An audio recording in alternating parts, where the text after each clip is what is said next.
We've been evaluating whether building information modelling can enhance our current asset management and project management processes.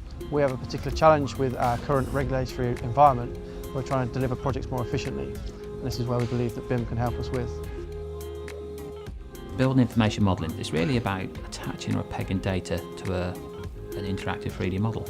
The data you peg or attach can be cost, it can be carbon, it can be technical, it can be asset information, and it allows you to be in control of what you're developing. You can load it during your asset's life. Having a BIM model that you can take forward for the management of the asset for the next 40 years of asset life is very important. Well, a lot of these sites, as you can see up here on the Humber, they're in quite remote places. We have to schedule monthly, right up to 15 yearly maintenance and legislative inspections to ensure its resilience and integrity throughout its lifetime. The information has to be gathered manually by the operations technicians. They have to go out to these sort of installations you can see behind me.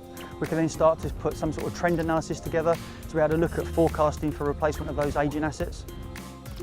The key advantage for building information modelling for National Grid is purely to have one central repository of all the information for the lifetime of the assets. So we'll have all the maintenance data, we'll have all the instruction manuals in there, we'll have all the condition information, so we can go in and interrogate that information and make that a lot faster.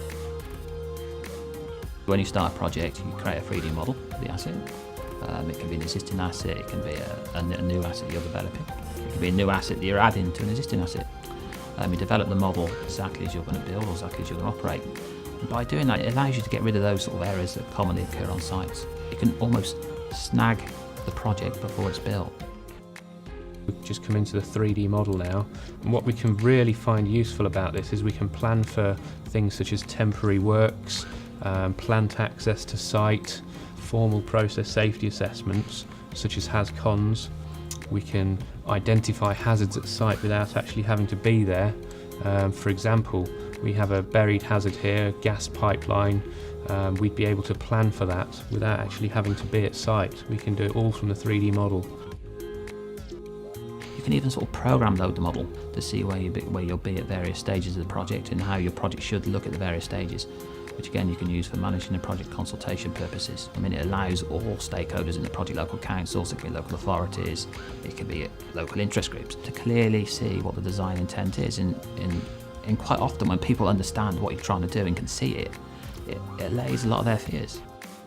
BIM has been around for 5 or 6 years in the architectural world, but for National Grid it's a bit of a new venture. But some of the work we've been doing with National Grid, we've got a cost savings of sort of 4 to 11%.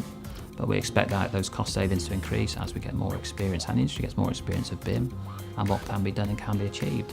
Although we started this on gas transmission, it's wholly applicable across our electrical projects and our security projects.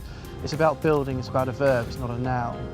And therefore in the future I see it working across all projects that we deliver within capital delivery in National Grid.